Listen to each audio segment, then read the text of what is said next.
So everyone wants high converting automated email flows. The other half of your Klaviyo revenue is going to come from campaigns. So it's really important to nail campaigns without spamming your list, providing value, and actually driving revenue through those campaigns without just spamming sales and discount links to everyone. So how do you go about doing that? That's what I want to talk about today. So how to build a high converting campaign calendar without spamming your list. Okay, so a few things here on why it's so important in the first place and why it's so important to send these consistently. So number one, keeps you top of mind. If you're only sending a campaign every month or a couple times a month or even worse than that, you're not at the top of mind for customers when they think about your product. So if you're a brand that sells shampoo, customers on your list may not need shampoo in that very moment. But next time they run out of shampoo, if you're sending them consistent campaigns, you'll be at the top of their mind so that they'll actually make a purchase at that point.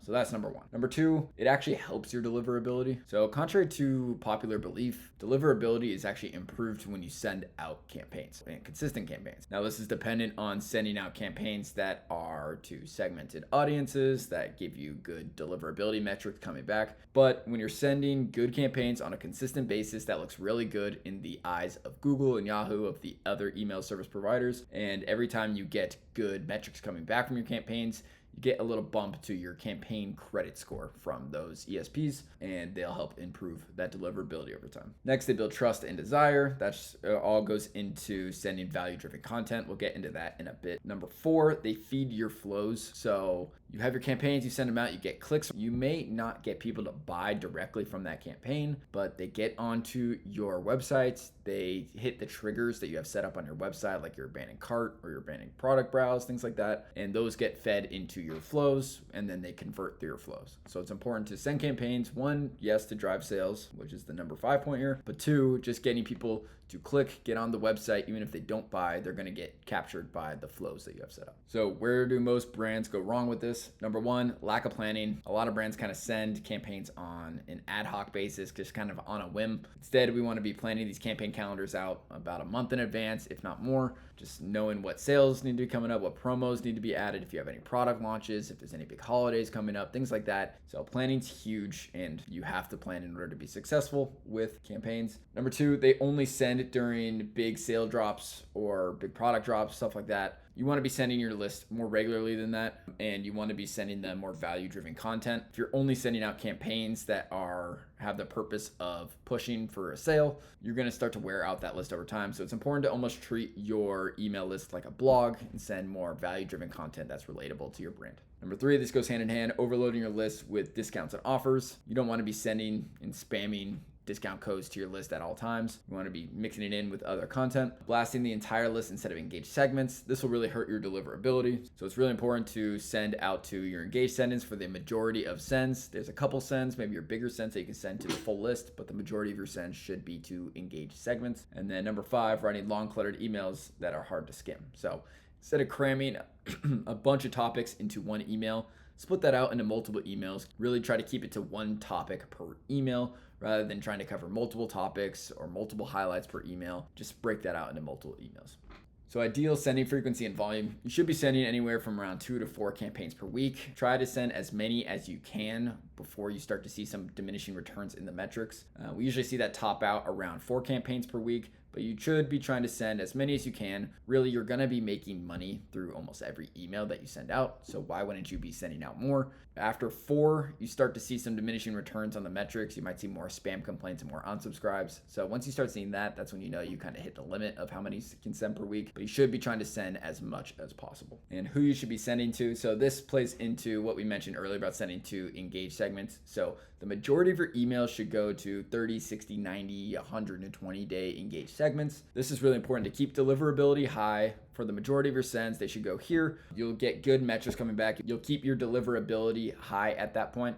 And then occasionally when you have bigger sends, you can send to the full list for major sales, big product drops, important announcements, things like that. But in order to do that, you need to send to engaged segments the majority of the time and then save those big sends for when you have a big announcement or a big sale. So now what type of content you should be doing. If you're sending that many emails, it's important to not be just sending emails with the focus of trying to drive sales all the time. 70% of the time you should be sending kind of value-driven content emails. These are more blog type emails, stuff that's educational, maybe stories, helpful content, stuff that helps you build trust with your audience. And then the other 30% of the time, you can send more sales-driven emails. So these are direct promos, different offers, not necessarily actual discounts and sales that you're sending out, but stuff with the purpose of trying to get sales out of it. So product highlights, collection highlights, things like that. That should only be about 30% of the time. The other 70% of the time, it should be more value-driven content. This becomes super important when you're sending out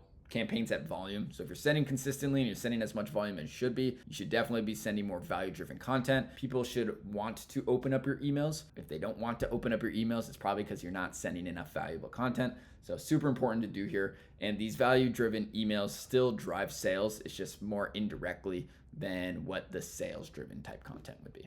So just to hammer this point home, a couple examples of what that value-driven content looks like. Stuff like how to use your product, us versus them, what's inside, one benefit of your product for the email, any FAQs, you can do a whole email about answering that FAQ, customer transformation stories. There's a bunch of ideas here and it's really great stuff to use. How it's made, kind of seasonal tips, things like that, anything from the founder directly. So stuff that isn't so sales driven, it's kind of indirectly sales driven. You should still be highlighting your products within these emails, or maybe one or two products within these emails, but it's in a much more indirect way and it's a lot less fatiguing for your list.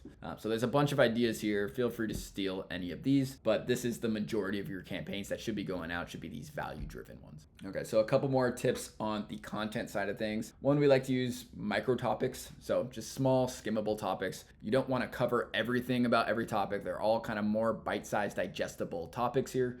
And you want it to be pretty skimmable. A lot of people who are viewing these emails are kind of in zombie mode. They're checking it in between meetings, or they're checking their email when they get a chance to step away from their kids, things like that. So they need to be skimmable. They can't be a novel. So a couple of things with that are single topic emails. Try to keep it to one topic per email rather than trying to cover multiple topics in an email. If you have multiple topics, just break it out into multiple emails. But this allows you to, one, send more emails, and two, it keeps them very short and skimmable, the type of content that people will actually read. Number two, show don't tell. So anytime you can make it a little bit more visually appealing and show it in a graphic, do that rather than a plain text box. So the more graphics, the better. Keep the CTAs pretty minimal. Rather than having 50 different buttons on there, try to stick to 3 or 4 buttons max.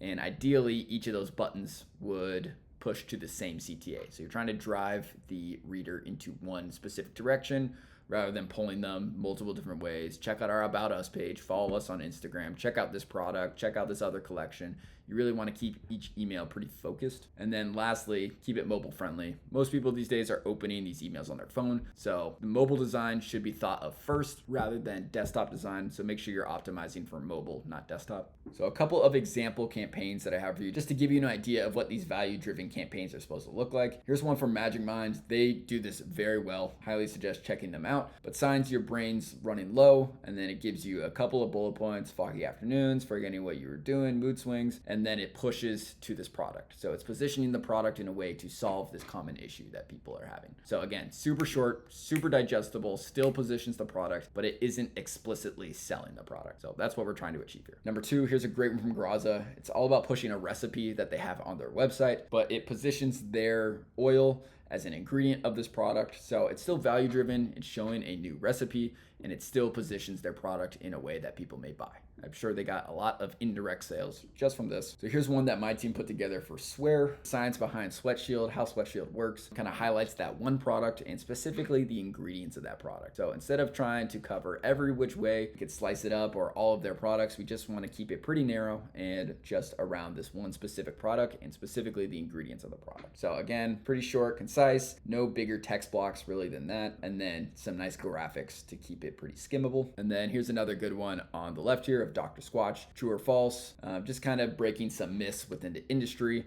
And then it also pushes to their specific different products based off of the myth that they're breaking here. 4 really great examples of this. Again, it can't be so push on sales. Most of the emails that you should be sending out should look something like these to keep it a little bit more value driven, almost more blog focused, and then they still position your product in a way that people still want to buy. So just to recap, consistency is absolutely necessary for campaigns. You need to be sending to your list on a very regular basis, ideally 2 to 4 times per week. The majority of your email should go to engaged segments. So send the most of them to your 30, 60, 90, 120 day engaged, whichever one you're getting good deliverability metrics from. And then every once in a while, you can mix in a full list send for when you have a big announcement or a big product drop or a big sale, something along those lines. Number 4, lead with value-based emails. Again, the majority of your emails should be the value-based ones. And then 30% of the time you can mix in product highlights or specific sales or things like that. But the majority of the emails should be value-based. And then the last one, use micro topics. So keep it short, keep it skimmable. Don't try to cover multiple topics in the same email. Just break it out into multiple emails and then keep it very engaging for the reader. So that just about wraps it up for me today. Again, if you need help managing any of this, here are some of my contact information down below. And I hope you found this helpful.